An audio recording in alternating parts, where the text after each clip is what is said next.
So all of this so far has been about talking internally and talking about the people that we have in our lists already, right? The people we already know. So your CRM campaign contains all the people that you already know, unless you bought access to voter rolls or things like that. But in order to build a winning campaign, you've got to bring in new people. You need new supporters. Very few campaigns can win off of their existing base support, outside of the fact that we live in a country where most districts are badly gerrymandered to the point that no matter who runs, the Republican's going to win here and the Democrat's going to win there. Right? They don't need, and that's why they're bad at campaigning.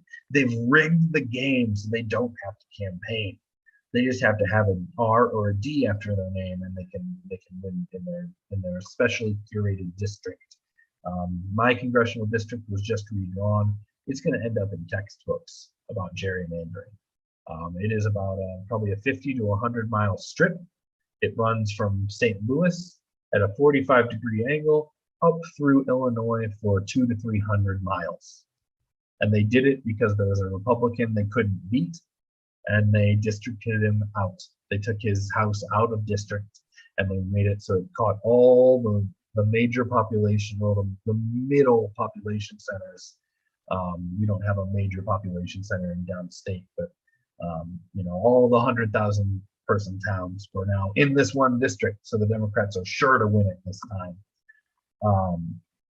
So whether it's signing new people up via physical campaigning, which is tabling, canvassing, talking to your neighbor, digital means like surveys or petitions, buying voter rolls, you should always be growing your database. If your database isn't growing, you're doing something wrong as a campaign, and it's going to be very hard to win.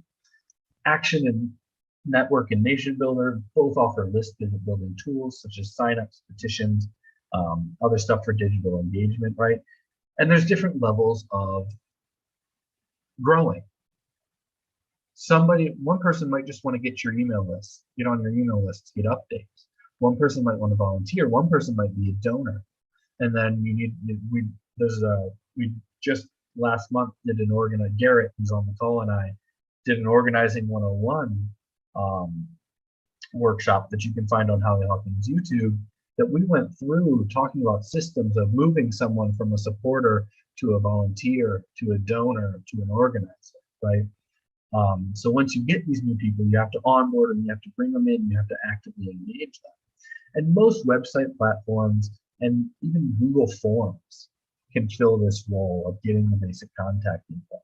And then there's tools like Do-Gooder that offer robust petitioning and digital activism features. What's cool about Do-Gooder is you can have a campaign where people call or email their representative about an issue, and you provide a script, right? So,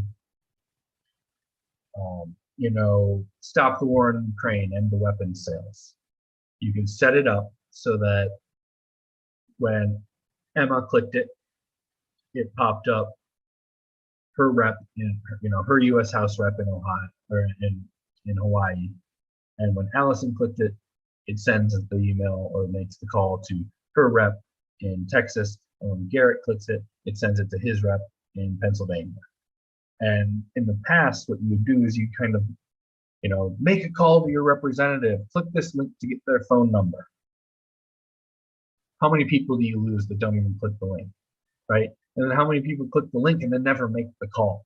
So what Do-Gooder does is make it all in one place. Here's a script. Here's a pre-formatted template email. All you got to do is click send if that's all you want to do. Another cool thing about Do-Gooder is that it was started by Greens, ex-Green staffers in Australia. They didn't leave the party like they left, stormed out. They stopped working for the party, went on the side, and created an app that they wanted to have in the party. So it's a green-based thing. Since I said petitions, one thing that people need to understand, if you sign an online petition, its main purpose was to collect your email so that you could be contacted again.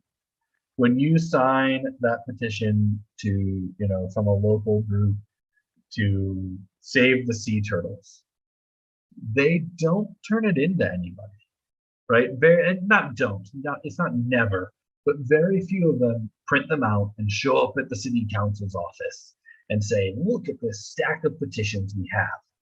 Petitions are a data harvesting method, right?